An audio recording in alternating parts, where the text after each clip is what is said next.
A mile and a half away, at the bottom of the mountain, Bram's father and brother arrive back at camp. They haven't seen Bram for nearly 2 hours. We got to camp, no Bram. So I asked everybody, where's Bram? Have you seen him? No. Have you heard from him? No. I said, well, something's wrong. I got my other son immediately, and we went back up on the mountain.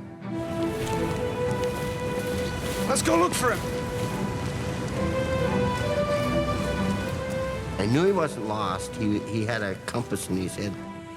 So I knew that wasn't a problem. But for him not to show up was just, it ate at you.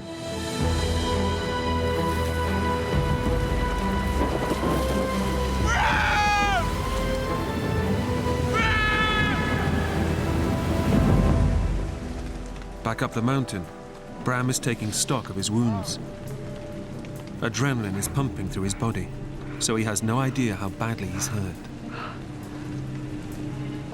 I noticed my shoulder hurt. My head was bleeding, but I didn't really know what all the wounds I had. Bram has been savagely mauled. The bear has ripped his scalp and bitten deep in several places. But the adrenaline is stopping him from feeling the worst of his injuries.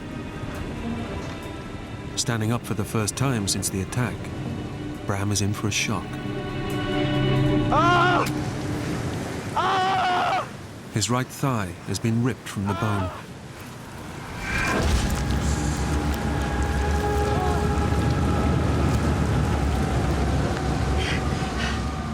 I wrapped my hunter's orange vest around the wound and kind of tried to tourniquet it a little bit.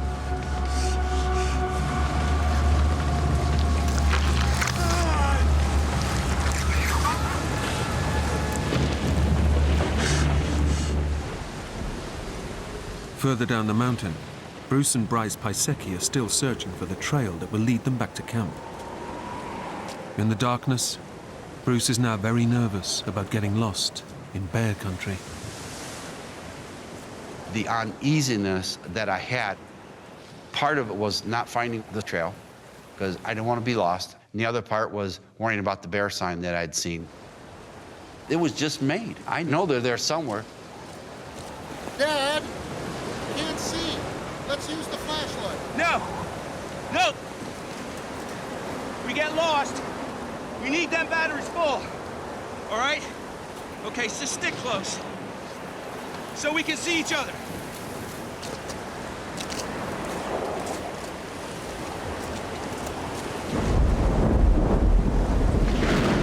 That's our trail.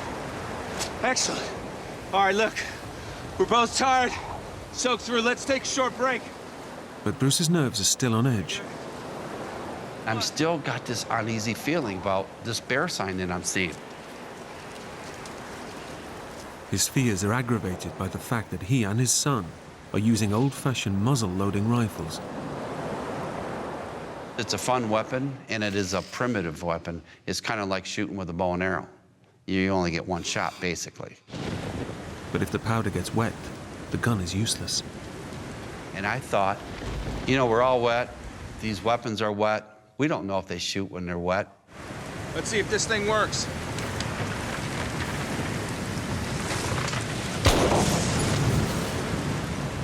I heard a gunshot that was pretty close. I just about jumped through my skin, you know. I was pretty excited. I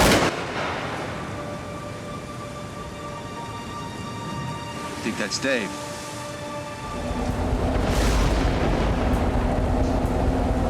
Help me, please! I'm at the height of my adrenaline. I have my pistol cocked, and I get down below where this guy is standing. He's just shaking like crazy, and steam is rolling off of him. Oh, have you got him, Dad? I was in pretty good shape. I was a painting guy. I was up and down ladders all the time, carrying stuff that requires a lot of strength.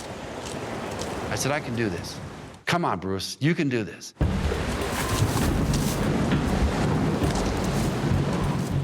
I just didn't realize how hard it was going to be.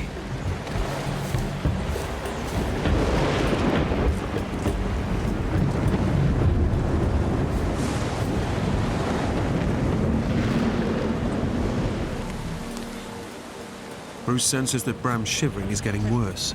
Okay. He's in severe shock, and his body temperature is dropping. All right. Hold him up. Hold him up. So I took my raincoat off and I wrapped it around him to try to keep that warmth in him. All right. Sure, I'm in there. That's it. That's it.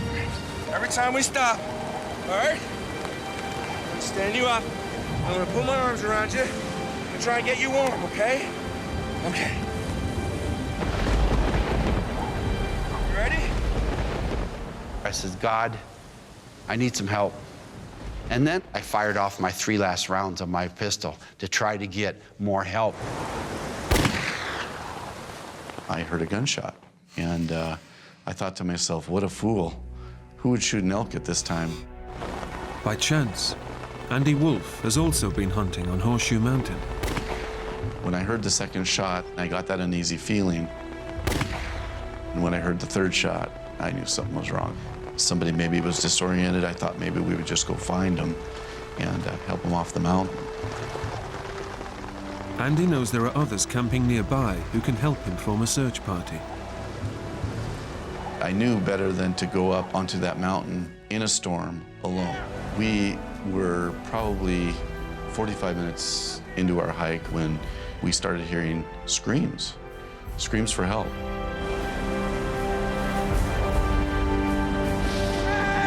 Hey, up here! Up here, help us! What happened? I'll never forget the sight that I saw. It just was very surreal. Like, holy moly, you know, this is serious. It's chewed up really bad. I don't know if he's gonna make it. I need some help. It's okay, I'm a doctor. You're a doctor?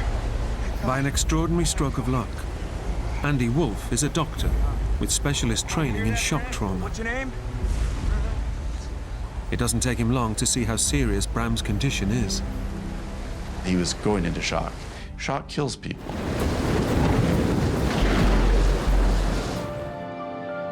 Stay awake, Bram. Just at daybreak, we heard the chopping noise of the helicopter coming. You hear that, Bram? You hear that? I was pretty excited when I heard that helicopter coming in. I've never been so happy in my life as to hear rotor blades. Help is on its way. I was just relieved. You know, I was happy because I thought, wow, he's gonna be okay. Okay. 1, 2, 3. Oh! That's it, Bram. That's it. Watch his head.